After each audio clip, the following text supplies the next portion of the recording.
Long years ago, we made a tryst with destiny, and now the time comes when we shall redeem our pledge, not wholly or in full measure, but very substantially. At the stroke of the midnight hour, when the world sleeps, India will awake to life and freedom. A moment comes, which comes but rarely in history, when we step out from the old to the new, when an age ends, and when the soul of a nation, long suppressed, finds utterance.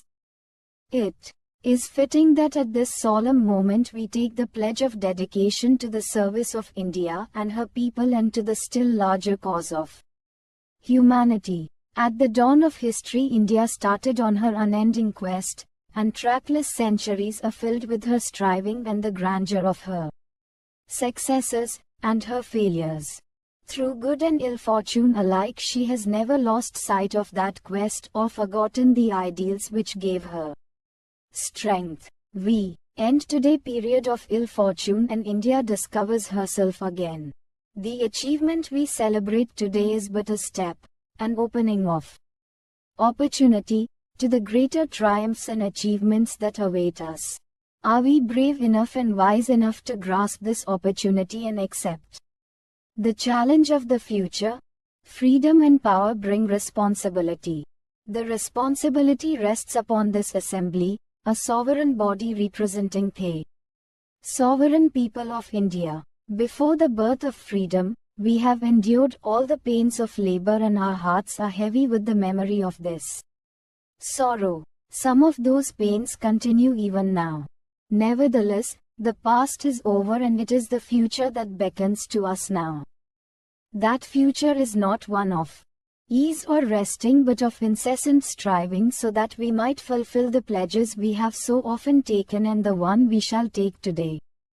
The service of India means the service of the millions who suffer. It means the ending of poverty and ignorance and disease and inequality of opportunity. The ambition of the greatest man of our generation has been to wipe every tear from every eye. That may be beyond us, but as long as there are tears and suffering, so long our work will not be over. And so we have to labor and to work hard to give reality to our dreams. Those dreams are for India, but they are also for the world, for all the nations and peoples are too closely knit together today for any one of them to imagine that it longer be split into isolated fragments. To the people of India, whose representatives we are, we appeal to join us with faith and confidence in this great adventure. This is no time for petty and destructive criticism, no time for ill will or blaming others. We have to build the noble mansion of free India where all her children may dwell.